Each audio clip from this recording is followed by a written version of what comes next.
What happens when one of television's boldest interviewers sits down with someone who expects gentle questions and unquestioned admiration?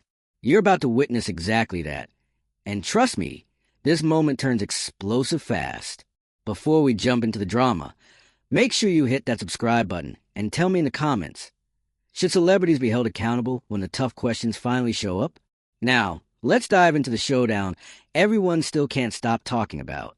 The studio that night was glowing under intense lights, all reflecting off the smooth desk where Piers Morgan sat, adjusting his tie with the confidence of a man who had faced presidents, world leaders, and more than a few combative stars. His producer had warned him this interview might get complicated, but that was exactly the kind of challenge Piers loved. It was why audiences called him one of the most fearless journalists on TV. And this time, he was ready. Ladies and gentlemen, tonight we have a very special guest, Piers announced, his voice carrying that signature authority viewers knew so well. Someone who has dominated headlines worldwide, and who I'm sure has plenty to say about recent events. Please welcome Meghan Markle. The applause that followed was polite, but noticeably cautious. Meghan walked onto the set with a flawless smile and the poise of someone who had perfected media appearances. She took her seat with an air of quiet confidence, as though expecting an easy, predictable conversation. "Meghan, thank you for being here." Piers began, leaning in slightly. His instincts were already tuned in, reading every detail. "You've spoken a lot lately about your experiences. I think the audience would appreciate some straightforward answers to some straightforward questions." For a split second, Meghan's smile faltered, so small most people might have missed it. But Piers didn't. "Of course, Piers. I'm always happy to clear the air and share my truth," she replied smoothly. "My truth," Piers echoed, raising a brow. "You use that phrase often. But I'm interested in the truth, the verifiable facts, if you don't mind." And just like that, the room grew colder. Meghan shifted in her chair, keeping her posture perfect. "Well, my truth is the truth. I live these experiences," she insisted. "No one denies your experiences," Piers said calmly. "But when your public statements conflict with established facts, that's where journalism and my job comes in." A tiny tension line appeared along Meghan's jaw. "I'm not sure what you're suggesting." "I'm not suggesting anything," Piers replied, opening a folder with deliberate precision. "I'm asking direct questions. For example, you made claims about your wedding that don't match the public record. The Archbishop of Canterbury has clarified that the private garden ceremony you described never actually happened that way." "That's a personal matter," Meghan countered, her voice tightening. "I don't believe it's appropriate to discuss intimate details of my wedding." Piers paused, letting the silence build. Then he delivered the hook. "But you discuss it publicly, Meghan, on worldwide television. When you share something with millions of viewers, it's no longer off limits to clarify its accuracy." The audience leaned in, sensing the shift. This was no longer a polite interview. It had become a confrontation. "I think you're being unnecessarily hostile," Meghan said, her smile now visibly strained. "I came here to have a respectful conversation, not to be attacked." "Seeking factual accuracy is an attack," Piers responded evenly, showing the composure of someone who'd handled far harsher situations. "It's journalism. And when public statements involve other people and potentially damage reputations, they should be correct. Wouldn't you agree?" Piers pressed. Meghan's hands tightened in her lap, her fingers interlacing so firmly that her knuckles began to pale. "I think you're twisting my words," she replied, forcing a smile that didn't quite reach her eyes. "I'm not twisting anything," Piers countered, raising a printed transcript. "I'm reading your exact statements. Here, this is what you said.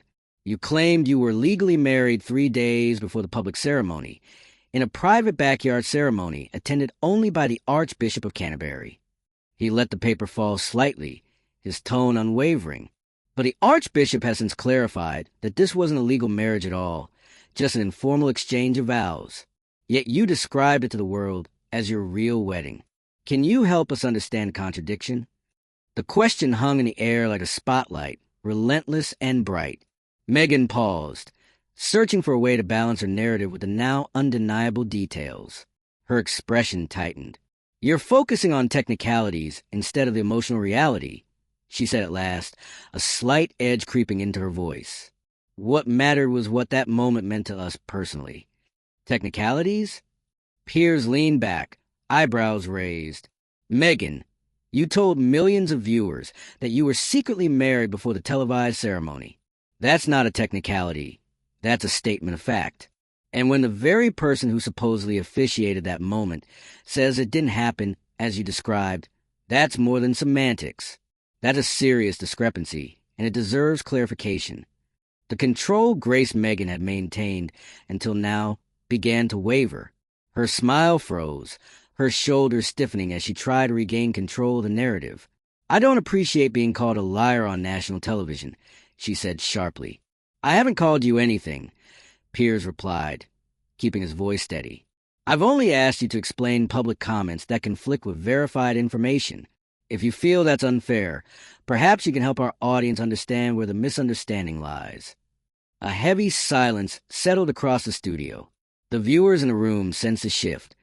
What began as a routine celebrity interview had transformed into a tense standoff. Meghan looked rattled, and even her advisors off-camera exchanged anxious glances. "You're being deliberately difficult," Meghan fired back, her frustration rising. "You know exactly what I meant." "Actually, I don't," Piers said plainly, "and neither does the audience. That's why clarity is important, especially when the claims are as significant as yours." Meghan abruptly stood, only to sit back down moments later, clearly torn between walking out and attempting to regain her composure. "I came here expecting a fair conversation," she snapped. "Not an interrogation." "A fair conversation includes honest questions," Piers replied, as calm as ever. "And honest questions sometimes lead to uncomfortable answers. That's journalism. Surely you understand that." At this point, the tension had crystallized into something electric. The easy flow of a typical interview had vanished, replaced instead by an unmistakable sense of battle. Two opposing forces locked in a verbal clash neither was willing to lose. Trying to steer forward, Piers referred back to his notes. "All right," he said, his tone returning to professional steadiness. "Let's move to another topic. You've made very serious accusations of racism within the royal family. Accusations that have echoed across the world. Since these claims have had enormous consequences, can you provide any specific evidence to support what you've alleged?" Meghan's eyes flashed, anger, fear, or a blend of both. "I lived through it, Piers. That alone should be proof." Personal experience is absolutely valid, Piers acknowledged. But when you accuse an entire institution, one of the most scrutinized families on the planet, of racism, and when those accusations impact global perception and national reputation, surely you can understand why people might expect more than just your personal feelings. "Are you suggesting I'm lying about racism?" Meghan's voice rose sharply, loud enough for a few crew members to look up from behind their cameras and lights. "I'm asking for specifics," Piers replied with steady composure. "You've made sweeping claims but offered no concrete examples. No timelines, no witnesses, no documentation. You reference comments about your son's skin color, yet you refuse to identify who said what, when it was said, or the context. How can anyone address allegations this serious without details?" Meghan shifted again, visibly unsettled. Her hands trembled slightly, betraying her attempt to remain composed. "I protected them by not naming names," she insisted. "I could have, but I chose not to." "Protected them?" Piers leaned in, eyes narrowed with journalistic focus. "Meghan, you accuse the entire institution of racism on international television. You cast a shadow over the whole family. How is that protecting them?" "I didn't name specific individuals," she countered, her voice tightening as her poise continued to slip. "But you implicated everyone," Piers responded bluntly. "You left millions of people to assume the worst, fueling worldwide speculation. You let an entire family be labeled racist based solely on allegations you won't detail. Surely you see why that's a problem." Meghan's training was visibly breaking down. Her breathing quickened, and her shoulders curled inward defensively. "I don't have to prove anything to you or anyone else," she snapped. "My lived experience is enough. No one doubts that your experience is real.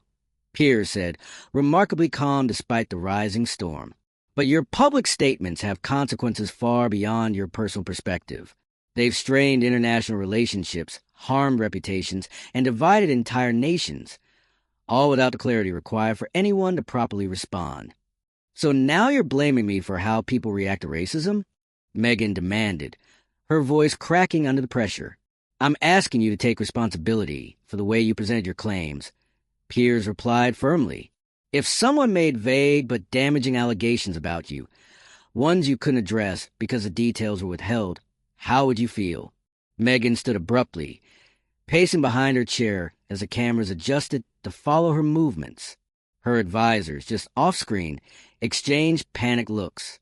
This right here is exactly why I left, she said, her voice filled with raw frustration. People like you care more about defending the monarchy than protecting me. I care about the truth, Piers said, unmoved. And the truth is that you've accused an entire institution without providing the evidence needed to substantiate those claims. That isn't silencing anyone. That's responsible journalism. Responsible journalism? Meghan let out a bitter, humorless laugh. The sound echoed across the silent studio. You're just another cog in the British establishment, trying to shut me down. Piers waited a beat, letting her accusation linger before responding with precise calm. Meghan, I spent my entire career holding powerful people's feet to the fire, royalty, politicians, CEOs. Challenging the establishment is what I'm known for, and that's exactly what I'm doing now. By targeting a woman of color who's trying to speak her truth, her voice wavered, emotion bleeding through the words. By asking a public figure of any background who has made serious claims to provide evidence of those claims. Piers corrected. Your race and gender do not place you above accountability. Equality means everyone is held to the same standard. The statement hit like a shockwave. Meghan froze mid-step, staring at Piers with a mixture of disbelief and fury. Her mouth opened, closed, then opened again as she struggled to form words. That's completely unfair, she finally managed, her voice barely holding together. You don't know what it's like to be in my position, Meghan snapped. You're right, Piers said without hesitation. I don't know what it's like to be you, but I do know what it means to be a journalist, and with that comes a responsibility to chase the truth. And that truth is what our viewers expect. Meghan slowly lowered herself back into her chair, but everything about her demeanor had shifted. The polished, camera-ready confidence she'd entered with had dissolved. In its place was someone fighting to keep her emotions in check, shoulders tight, eyes wide. Let's move on, Piers said, glancing down at his notes.